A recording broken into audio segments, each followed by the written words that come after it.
उद्याची संधी, मनोज जरांगेंचा सरकारला इशारा.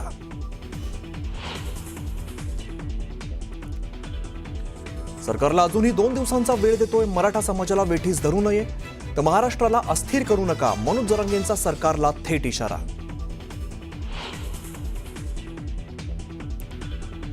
फडणवीस वाकड्यात घुसतात म्हणून मी असं बोलतो, मात्र मराठ्यांना आरक्षण द्या, तुम्हाला डोक्यावरती घेऊन नाचू.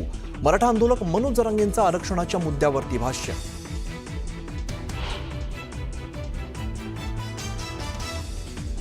राहुल गांधी हे सिरियल लायर आहेत. महाराष्ट्रातील नेतेही त्यांच्याप्रमाणे खोटं बोलतायत. मतचोरीच्या मुद्द्यावरून मुख्यमंत्र्यांचा राहुल गांधींवरती हल्लाबोल.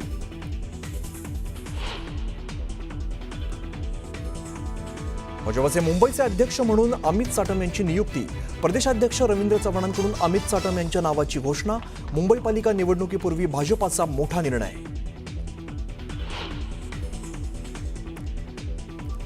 अमित साटम यांच्या नेतृत्वात भाजप मुंबईत घोडदौड राखेल. पुन्हा एकदा मुंबई महापालिकेत महायुतीची सत्ता येईल. मुख्यमंत्री देवेंद्र फडणवीसांचं मोठं विधान.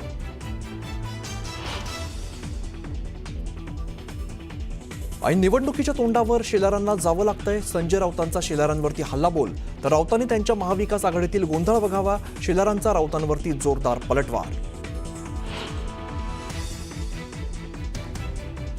डीजे ऐवजी बाहेरगावचे बँड लावा, पैसे कमी पडले तर माझी बॅग उघडीच आहे. मंत्री संजय शिरसाट यांच्या विधानामुळे नव्या वादाला तोंड फुटण्याची शक्यता.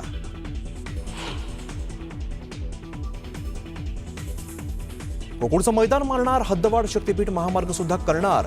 भडकांचं नाव न घेता सतेज पाटलांवरती हल्लाबोल.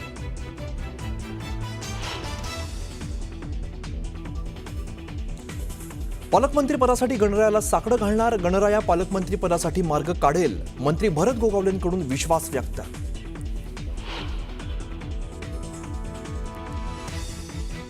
खासदार बजरंग सोनवणेंच्या पीए आणि मुलावरती फसवणुकीचा गुन्हा दाखल. शेततलावाच्या दुरुस्तीचं टेंडर मिळवून देण्याचा आमिष दाखवल्याचा भरत खेडकर यांचा आरोप. तर राजकीय वर्तुळात एकच खळबळ.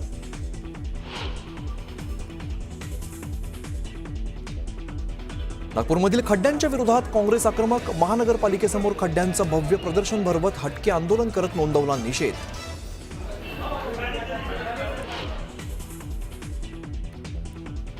मनोज जरांगेंविरोधात गुणरत्न सदावर्ते आक्रमक. 29 ऑगस्टला जरांगेंना मुंबईत आंदोलन न करू देण्याच्या मागणीसाठी सदावर्ते आझाद मैदान पोलिसात करणार तक्रार. गणेशोत्सवात अडथळा निर्माण करत असल्याचा आरोप.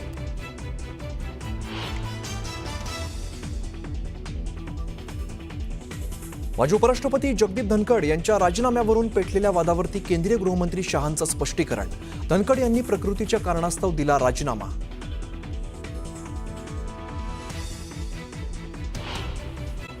तर मनोज जरांगे पाटलांनी अंतरवाली सराटीमध्ये पत्रकार परिषद घेत सरकारला थेट इशारा दिलेला आहे. 27 ऑगस्टला अंतरवाली सराटीतून आरक्षणाच्या लढाईसाठी मुंबईकडे निघणार असल्याचं त्यांनी जाहीर केलंय. तर 27 तारखेला निघून 28 तारखेला मुंबईत पोहोचणार आणि 29 तारखेला आझाद मैदानात उपोषणाला बसणार असं जरांगेंनी स्पष्ट केलंय. तर सरकारकडे 2 दिवस असून त्यांनी त्यावरती तातडीने तोडगा काढावा असा इशारा सुद्धा दिलेला आहे.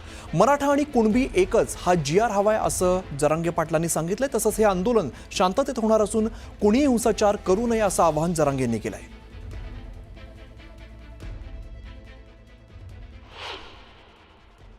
प्रमुख मागणी मराठा आणि कुणबी एक आहे. हा अध्यादेश हा GR आम्हाला मंजुरीसहित अंमलबजावणीसहित पाहिजे. त्याशिवाय आम्ही मुंबई सोडणार नाहीत. हे सरकारनं लक्षात घेणं गरजेचं आहे. त्यानंतर हैदराबादचं गॅझेटियर हे आम्हाला लागू केलेलं पाहिजे. अंमलबजावणीसह त्याच्यावरती अभ्यास चालला आहे. ऐकून घेणार नाहीत. खोटी माहिती आम्ही ऐकून घेणार नाहीत. तुम्ही काही कारणं सांगितले तरी आम्ही ते ऐकून घेणार नाहीत.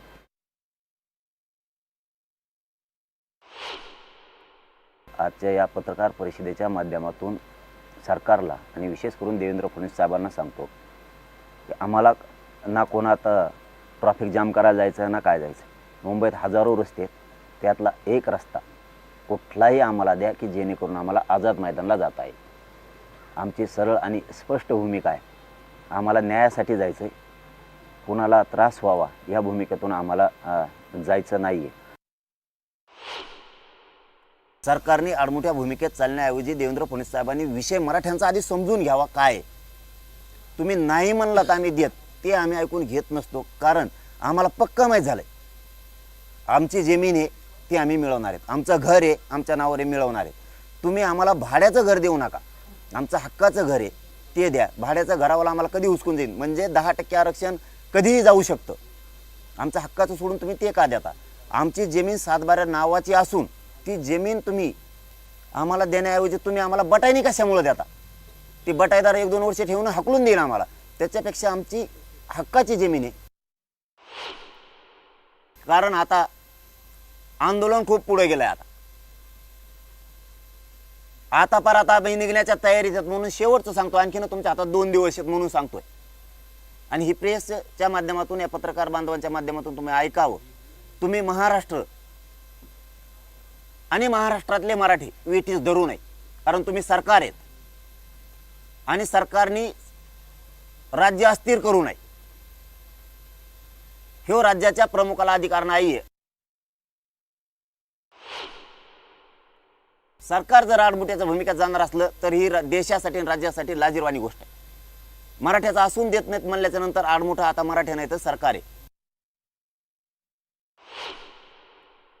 तुम्ही ही प्रेमाची विनंती लक्षात घ्या फडणवीस साहेब. पुन्हा पुन्हा आडमुठं समजू नका. तुम्ही वाकड्यात घुसता म्हणून मी बोलतो.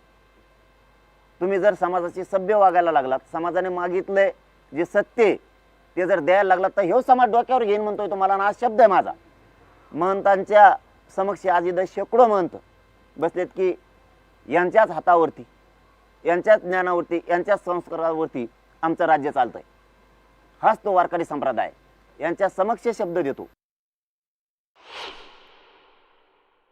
आमचं कायद्यात बसणारं, संविधानात बसणारं तुम्ही आरक्षण द्या, आड्यात घुसू नका. असून का देत नाहीत तर याच्यात नाराजी तुमच्याविषयी मुद्दाम जास्त पसरायला लागली.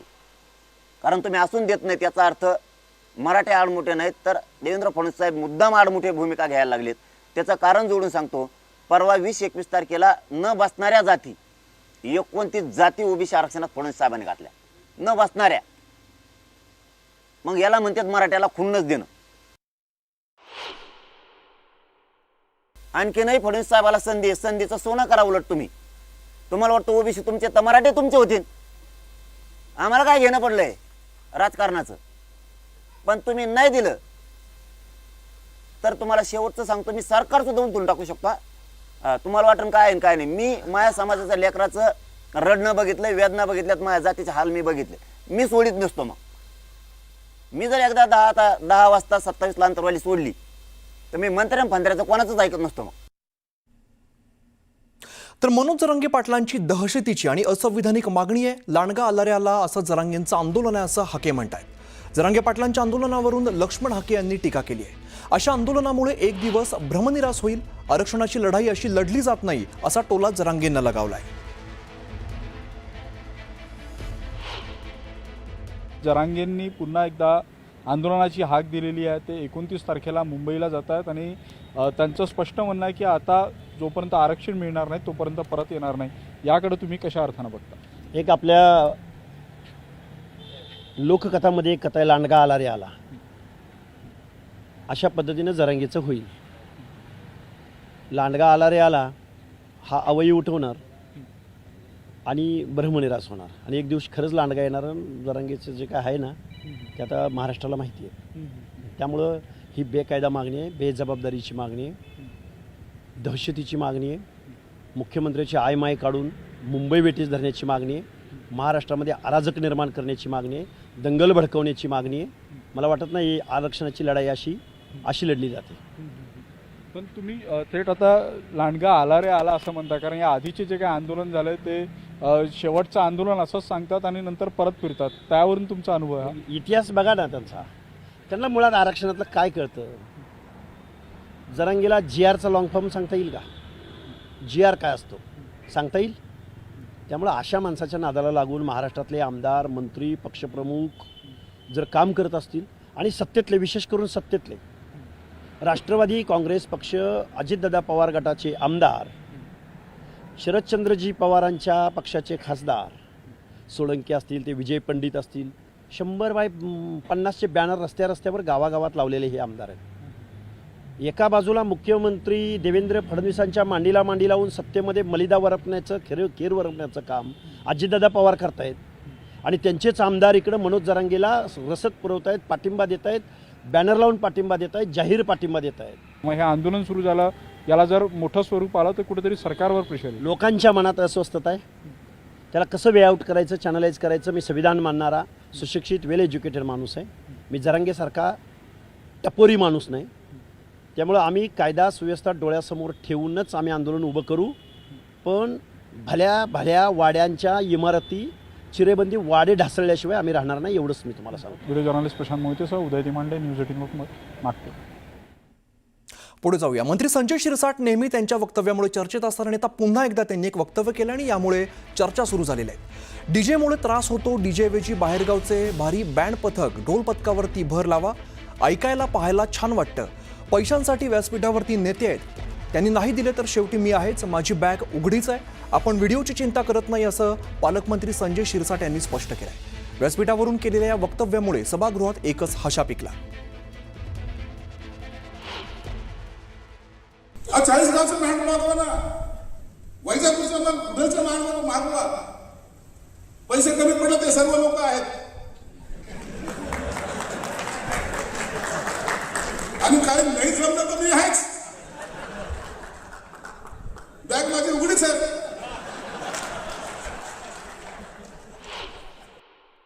आता ह्याच्यावरती आपण काय बोलू शकतो? बॅग उघडी आहे त्यांची, कारण हे जे लुटलेले पैसे आहेत त्या बॅगेत आहेत. भ्रष्टाचाराच्या पैशावरती तुम्ही गणेशोत्सव साजरा करा, हा स्पष्ट संदेश आहे.